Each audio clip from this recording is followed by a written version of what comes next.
and welcome back to the channel. Hope you're having a lovely one out there. Why did I say thar? Get it together. Alright, we are listening to Prince. We are back, moving on to the fourth track, and I believe that this is actually the final track on this particular side of the album. Let's see. Yes, it is. The Ballad of Dorothy Parker. Dorothy Parker. Let's see. I'm excited to get into it. It seems like you guys have been enjoying Prince. I've been enjoying Prince. My aunt used to have a Chihuahua, and she named him Prince. I don't know if there's a correlation. I actually don't know. That just made me think of that. Anyways, let's listen to the song. We'll talk about it a little bit after. Here we go.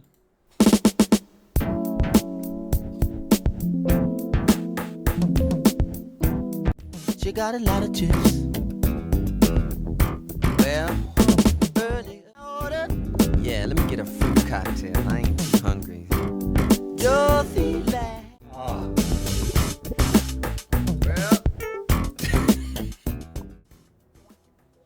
I mean, without a doubt, it's the sexiest track on the album so far. This thing is dripping, oozing, moist, damp with sensuality.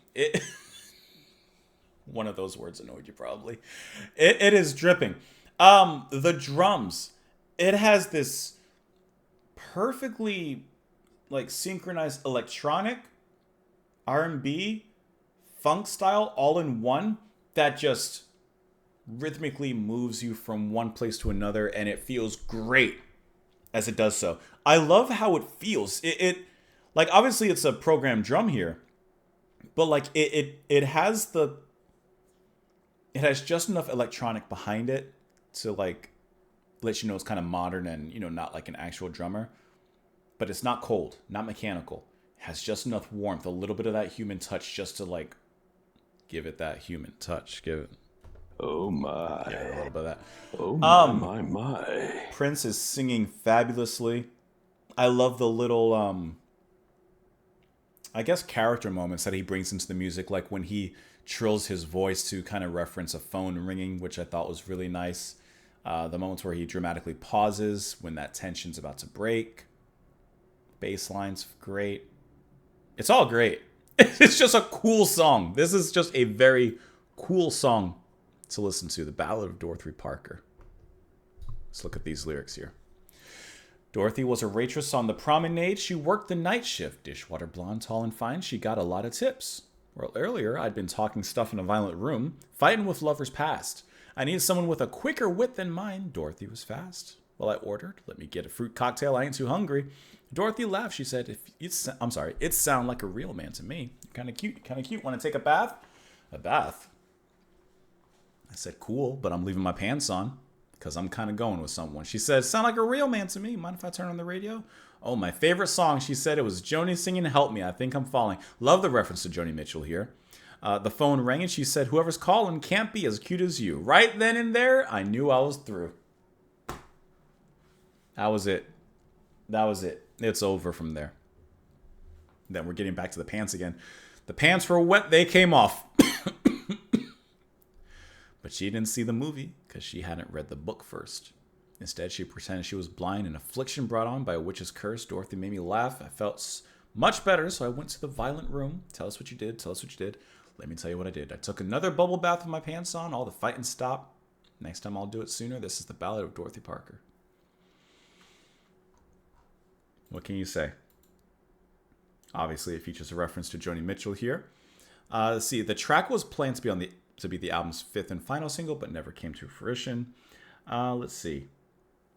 It says one of the things he worked on was this track, which was being recorded on newly installed equipment. According to Susan Rogers, his engineer, we were installing a new custom-made console in the home studio. Paisley Park was being built, but it wasn't finished yet. The fellow who designed this console, whose name was Frank DiMedio, came from LA. He was hooking it all up and Prince couldn't take it anymore. He was just dying to record, and he told me to send Frank home. He says, just send him home. I just got to work. Prince was like, I ain't got time. Listen, I gave you some time to get all this together. It's not together yet. I got to get some music out there. It says eventually Rogers realized a fatal error, which meant the whole recording sounded like it was underwater. As soon as I heard it, well, I should let Frank finish. As soon as I heard it, I realized, oh my God, there's no high end. It was opposite of Kate Bush.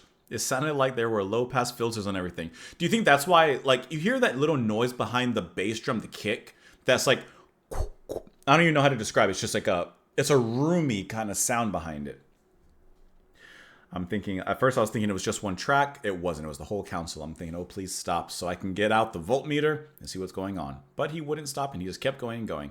It was like a baby eating baby food. It's like, when it's going to stop? The issue was resolved after the discovery that only half of the bipolar supplies on the console were on, but it wasn't fixed for the track, retaining its underwater quality. I have to imagine that that's why it has that sound behind the bass drum especially. It says it makes reference to Joni Mitchell, one of his favorite artists. Let's see. A few months after the recording, the two tried to collaborate on a track. Can you imagine them both together? With Prince sending her the track Emotional Pump to sing. Mitchell rejected the track, reasoning that the track was too risque. Despite this, the two continued to praise each other's work. So, do you think that... All right, let's see. Emotional Pump. Let's see what's risque about it.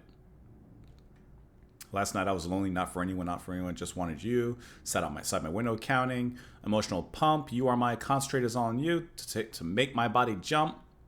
I want you not just sexually, but in a way like a mother wants a child. Okay. To Mars, a little bit of an Oedipus thing going on. I don't know. To Mars, I want to go. Part of my dying soul. Emotional Pump. I'm not seeing anything overly risque. And I think, like, this part, like, yes, I want you sexually, but, like, I also want to take care of you. Or, like, I also want to, like, you know, there's a maturity to it. I don't see anything too crazy, but maybe I'm missing something. Who knows? Great song, no matter what. Let me know what you guys thought. I just knocked over the thing.